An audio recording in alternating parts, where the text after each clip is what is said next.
regarding the Putin and President Trump summit on Friday, why not invite Ukrainian President Zelensky to that summit? I know the president said yesterday that he planned to speak with him right after the summit and even before, but why not invite Zelensky, and whose decision was it to not invite him? Was it the president or was it President Putin? Well, this meeting came about because the president of Russia asked the president of the United States to meet through his special envoy, Steve Witkoff, who, as you all know, traveled to Russia to have a conversation with Putin at his request.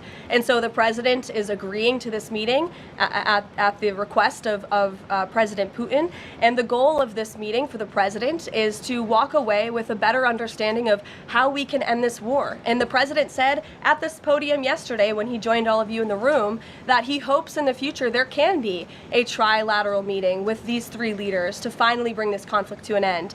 But this administration has really used every lever, has taken every measure to achieve peace through a diplomatic solution. And I think the President of the United States getting in the room with the President of Russia, sitting face to face rather than speaking over the telephone, will give this president the best indication of how to end this war and where this is headed. Learning that President Trump spoke with Ukrainian President Zelensky, I was curious if you can share any more details about their call, and did Zelensky give President Trump any red lines, any non-starters ahead of this summit on Friday? Look, I don't want to reveal the private conversations between the president and President Zelensky, but what I can tell you is that the president has deep respect for all parties that are involved in this conflict and are trying to bring this conflict to an end.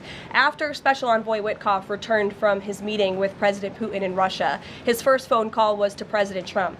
And President Trump's first phone call was to President Zelensky and to our friends in Europe to keep everybody in the loop about where the United States can see moving the ball forward to end this conflict. And so we continue to be very much engaged with President Zelensky and the Ukrainians, but also our allies in Europe as well. And then just one more for you. How does the president measure success coming out of this meeting? The president at times has suggested that Putin might be tapping him along.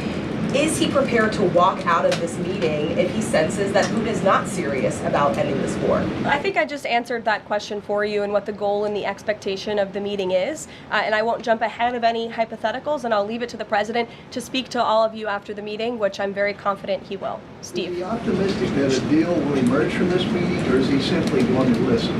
I think this is a listening exercise for the president. Look, only one party that's involved in this war is going to be present. And so this is for the president to go and to get, again, a more firm and better understanding of how we can hopefully bring this war to an end. The president said at the podium yesterday twice that he was planning to go to Russia.